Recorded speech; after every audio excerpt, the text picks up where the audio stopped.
there, welcome to the only show that brings you happenings in the world of diplomacy and international relations. My name is Harriet Nartey. The show comes off every Saturday on Pan-African television between the hours of 4 to 5 o'clock p.m. We are very active in over 40 African countries and also in some parts of Europe. And you can also catch up with us on social media, YouTube and Facebook, just so you can know what is happening when it comes to events in the world of diplomacy and international relations. Well, today we are coming to you all the way from the central region, and it's been a very beautiful experience.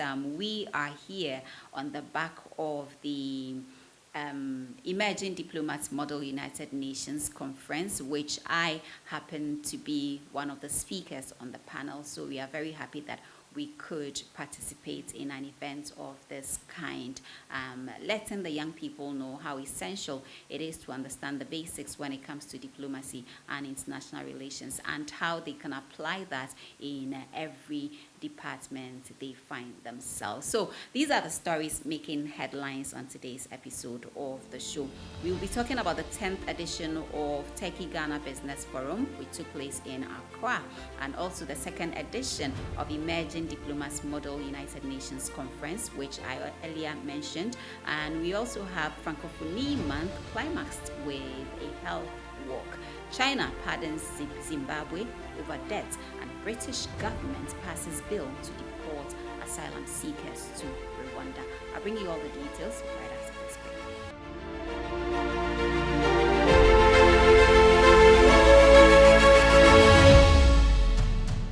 Welcome back from that break. To begin with, let's talk about the 10th edition of Turkey-Ghana Business Forum, which took place in Accra.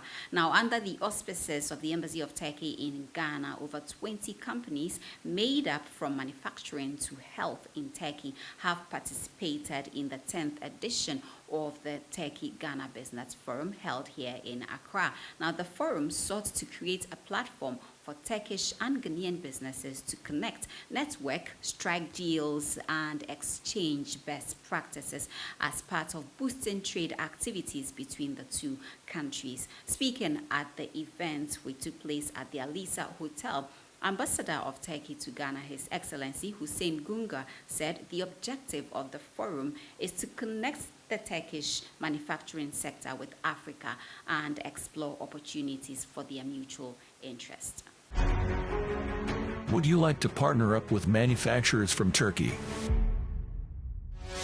Join the 10th WCI Forum Ghana. Have B2B meetings with manufacturers from Turkey.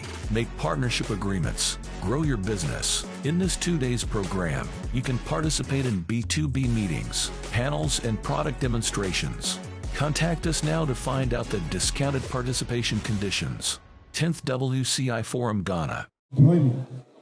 You export hope. That's what we are after as Turkey. That's why we call us Turkey as development partner to Africa. Now, we have done something good, which is we brought here manufacturers. They manufacture. They do the difficult thing. Now, to my Ghanaian friends, please don't let them go. Okay? They should stay here, and they should be your long-term partners. Now, I'm an ambassador, but I feel like a shop owner. Once you are in my shop, I will sell you something. So they are in Ghana. Don't let them go. Okay? Well, this is a long-term partnership that we are after, because we are investing in the future of Ghana. We are investing in the future of youth of Ghana. But don't forget, these are not mere companies, manufacturers. They manufacture. They can come and invest and work with you, and we can export together in all Africa. And as Turkey, these small and medium-sized companies, they export 40% of Turkey's export. Let's say it's a big amount. And 80% of Turkey is, composed of SMEs, like Ghana. Maybe in Ghana, it's even bigger. Don't forget, please. They are your partners. Make sure that they stay here. Make sure that They work with you here, they establish themselves here, and we are ready to help you in any way we can. Today we stand on the threshold of a new era in bilateral trade relations between our two nations. As we gather here, we are not just showcasing products, we are building bridges of friendship, cooperation, and prosperity. Turkey and Ghana share a rich history of trade and cultural exchange, and it is time to elevate our partnership to new heights. With Turkey's technological prowess and Ghana's abundant natural resources, the potential for mutual benefit is very high. This trade fair is not just about transactions. It's about forging lasting partnerships, exploring new markets, and unleashing the full potential of our economies. It's about empowering entrepreneurs, creating jobs, and driving sustainable development. As we walk through these aisles, let us seize opportunities that lie before us. Let us exchange ideas, explore collaborations, and pave the way for a brighter future for both our nations. To expand our trade to Ghana, because we are working with the African countries, but now we want to expand our trade in Ghana and also the neighbor countries, not only Ghana. We will be located in Ghana, and after then we will expand our trade to the neighbor countries.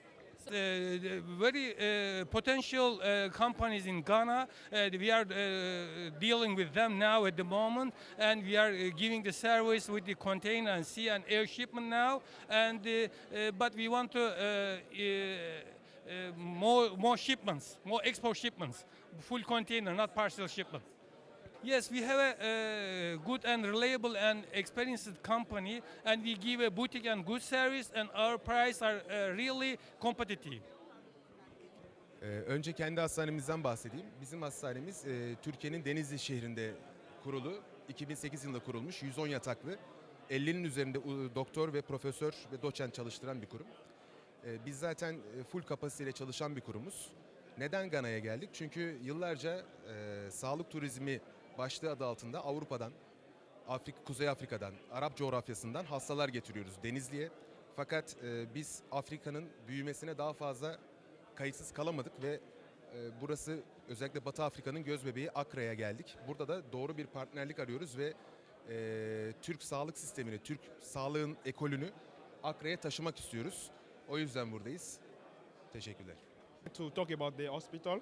So he's saying like he's working in one hospital that was created since 2008. So and there we have more than 110 beds for the hospital and 50 doctors who are working there.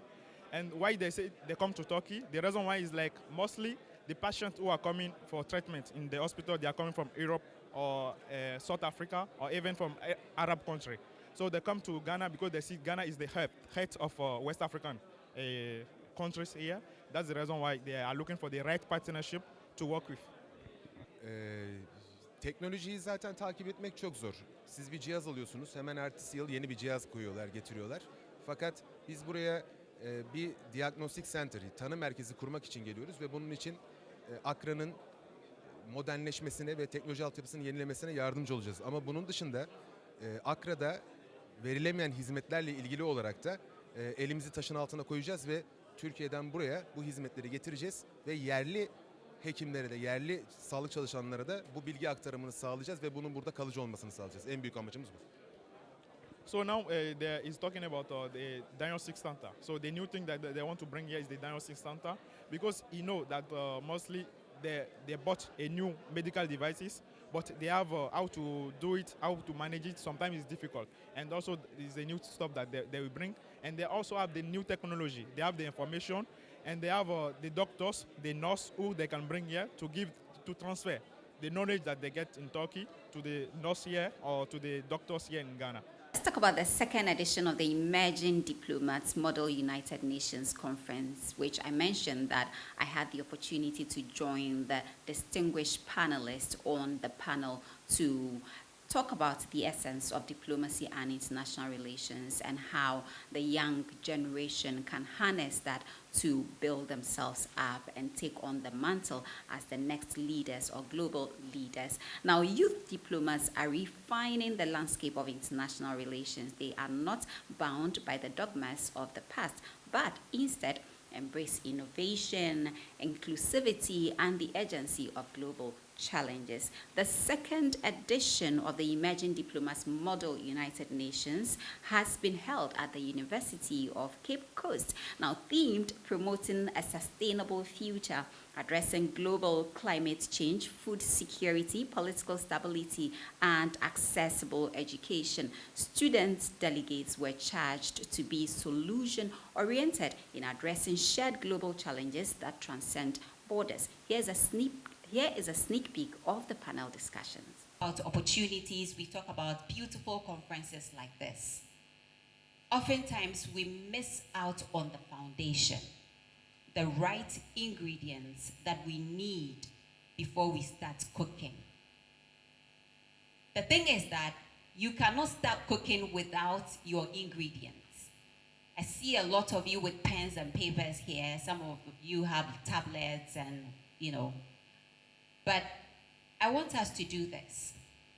When we talk about opportunities, spotting opportunities, do you have what it takes to even spot that opportunity? And why do you want that opportunity? How hungry are you for the opportunity you find yourself in? Other people travel from elsewhere, miles away, and yet they spot opportunities in our lands. To be honest with you, our struggle, our opportunities. The gaps are our opportunities. So before you identify any gap, you need to know how can you proffer a solution to this particular area that is faulty? And what do you want to achieve with that? You must know your characteristics. And you must also know what you want. Not what somebody thinks you want. That is why you need a role model. And that is why we must avail ourselves to be role models for the young men and women. These days, the youth find it so difficult to identify role models because some come as role models with different intents. And now it's scary who to trust as a role model. But you need one. You need one to help you to grow. The role model is not going to do it for you. The role model will show you how to do it. The path may not be that straight. And this is where you need the mentors and then your spiritual empowerment. So far we've been talking about, economic empowerment, but empower yourself spiritually too. Always ask God for guidance. For me, the bottom line is, yes, you can see opportunities. You can explore opportunities. Do you have the substance? What are you made of? How prepared are you to be able to take advantage of this, opportunities that comes your way?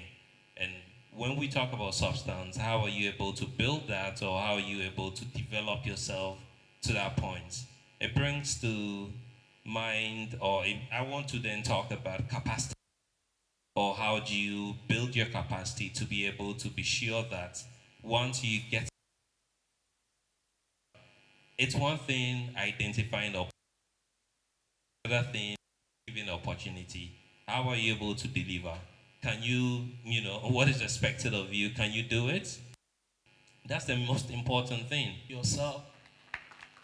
Forget about where you are coming from. Don't think that because you have a humble beginning, you cannot make it to the top. You can. Yes, you can. What is in you, the world needs it. And you must bring it out. If you can stay on Facebook, you are not even sharing or liking people like directors. You are full, and you spend 6 hours Facebook tweeting. What will you get? Use it judiciously to do something, because This is the preparation ground. I was asked a question. These are there. We need to learn the art and skills of networking. You need to learn to be assertive. The world is traveling at faster pace. When the opportunity comes and you don't grab it, someone else is ready to grab it.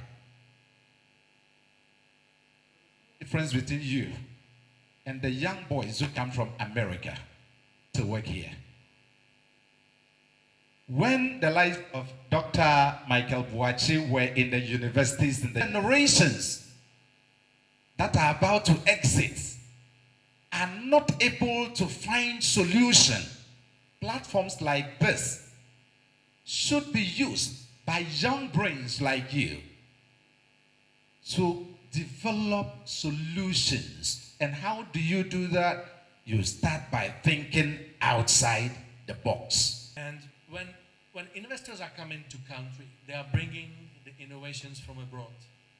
What really makes me, I feel the pain when I see boats leaving Ghana with the sugar cane, and on the way back they are bringing sugar here. It pains me a lot.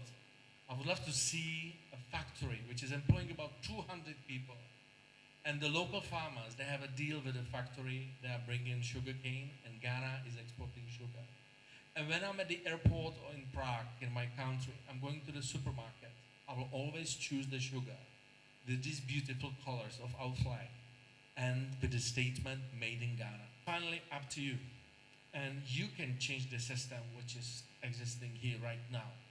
So as one of you said that if someone wants to see the future of the current country, I would love to add one more statement. Look how the youths look like in the country, how well they are educated, how the country is investing in them, because they are, in the 20 years from now, they are going to lead the country. So if you don't see good base, then you will not see good progress in 10 years later. President and founder of the Emerging Diplomats Model United Nations, Ferdinand Bryce Joe Asma, in an interview with Diplomatic Affairs, stated that in a world confronted with climate change, pandemics, and ever-evolving technologies, the vision of youth diplomacy is invaluable. Emerging Diplomats Model United Nations mandate is to groom the next generation of young diplomats to run the UN affairs. The UN, as it stands now, is 79 years old, which means if it were to be a human being, it would have been 19 years ago on pension. But the UN is extant and still functioning because when the old generation leaves, there's a new chunk of young people who are prepared and groomed to run the UN and international affairs. That is why we've taken it upon ourselves to groom the next generation of young diplomats to run the UN affairs. Now, Edmund is a yearly program that we run. As part of it, we do what we call diplomatic convocation, where we invite ambassadors, diplomats, and influential people from the diplomatic corps to guide students, especially on the careers they can build in diplomacy and international relations. I believe that international relations and diplomacy field is an expanding area where more professionals will be needed than before. So there's an expanding area which we believe that young people will develop that interest. Sometimes people feel it's an exotic area that needs some specialty or, even though it's true, but you need to start from somewhere. That is why this is a preparatory platform for young people to train and imbibe in the UN system to understand international relations, diplomacy, and what it entails in the area or the field. Next 5 years, we want to see Edmund on the international stage where nationalities, different people from different parts of the world, I can't mention, all participate in this conference. Indeed, it was a privilege for us to have participated in that event. And these are the kinds of programs that we are very much drawn to, where we engage the youth and with the help of experts also discuss some of these issues that we are faced with as a world and also at the global level. Away from that, let's talk about Francophonie Month, climaxed with Health Walk. The Francophonie month in Ghana has ended with a health walk to climax the month. The 10-kilometer walk, which started from the Kwame Nkrumah Circle interchange through to the Accra Metropolitan Assembly AMA, was to create the awareness on the usage of the French language among Ghanaians and other French speakers, and on Ghana's application to become a full member of the International Organization of La Francophonie. Members of the diplomatic corps, students drawn from various senior high schools and universities, and staff of the Ministry of Foreign Affairs and Regional Integration, as well as the media, participated in the walk. The ambassador of Lebanon to Ghana, His Excellency Mahikir, is the Dean of the Diplomatic Corps and President of the Group of Francophonie Ambassadors.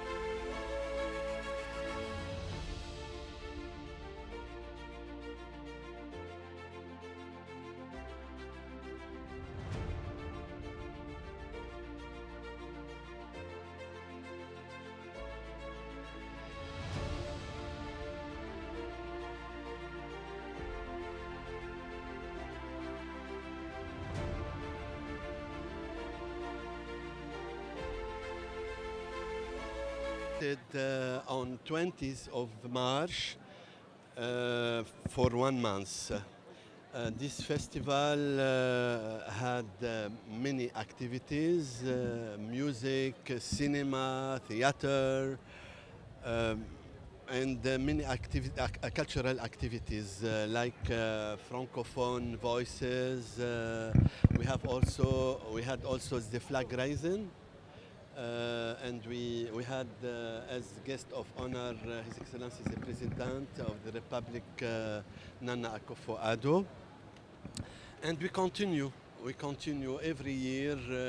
We hold this festival, and every year we are much more enthusiastic, and we have more people involved in this festival. Now, it's School of College and School of Languages. Okay, you are over there. Away from home, let's move out to diplomatic ties or engagements elsewhere, and let's start with China and Zimbabwe, still on the African continent, but we are looking at Zimbabwe's ties with China, or China's ties with Zimbabwe. Now, the Republic of China has announced of its writing off some loans owed by Zimbabwe. The gesture was made during Zimbabwe's independence celebration, marking 44 years of freedom from the British colonial rule. The exact amount remains undisclosed, but according to Zimbabwean Treasury, as of 2022, the country owed Chinese creditors about $2 billion USD, with China being one of Zimbabwe's biggest lenders and source of investment. The undisclosed write-off relates to interest-free debts maturing before 2015. The ambassador of China to Zimbabwe stated that the move demonstrates Beijing's willingness to help Zimbabwe overcome financial challenges. Zimbabwe and China have long-standing ties dating back to the latter's liberation struggle. Beijing armed and trained Zimbabwe African National Liberation Army. Now, this is not the first time China is writing off debts owed by some African countries. The gesture has been extended to so many other African countries such as Angola, Zambia, Ethiopia, Kenya, and even Nigeria, which is seen as the biggest economy in West Africa. This has also raised some very interesting comments, with some asking what really the catch is, or what is exactly the interest for China when it comes to moves like this. The coming days will see us engage some experts who would help us delve deeper into the subjects and explore what happens and, of course, what really the catch is. Also, The United Kingdom's parliament has approved Rwanda's deportation bill. This story has been running for some time now, and we have taken it upon ourselves to also engage some experts on the show to really tell us the technicalities involved. So this is the latest development right now. This is what it is when it comes to the UK's decision to deport asylum seekers to Rwanda. It appears the deal is done, and this is what it is. The British Parliament has approved the bill seeking to deport asylum seekers to Rwanda after 8 good months of a marathon of tussle between the upper and lower chambers over the legality of the policy. Under the new law, any asylum seeker who arrives illegally in Britain will be sent to Rwanda. UK Prime Minister Rishi Sunak said government has already chartered commercial jets with the first flight leaving as early as July, that's like in some 3 months to come, while promising a wave of deportation come what may over the summer. He added that the bill is a response by the government to a UK Supreme Court ruling that deporting asylum seekers to Rwanda would be in violation of international law. These are all parts of the technicalities. The bill obliged the courts to consider it as a safe third country and give powers to UK lawmakers to ignore parts of the international law as well as human rights law. The journey to deport these seekers who are fleeing conflicts, poverty, and interestingly, extreme weather is expected to cost the country some 540 million euros, which is equivalent to 665 million US dollars to send the first 300 batch of people to Rwanda. Now, the UK government has said again that it will stop asylum seekers from wanting to enter the UK, although it is not clear how effective this move will be. Some 12,000 people have crossed the English Channel since 2018, arriving illegally, with dozens having to lose their lives embarking on such perilous journeys. Meanwhile, Rwandan government spokesperson Yolande Makolo said Kigali is pleased that the bill has finally been passed. Like I said, the coming days will see us engage the experts to really run us through the technicalities when it comes to the violation of international law, human rights, and all that follows. So it's going to be a very interesting subject to dig in. Well, it is always a pleasure to have you as our guest joining us for all the updates when it comes to Ghana's relations with the rest of the world, and also extensively diplomatic engagements between countries. My name is Harriet. The show is Diplomatic Affairs, and we look forward to having you same time next week. Enjoy the rest of our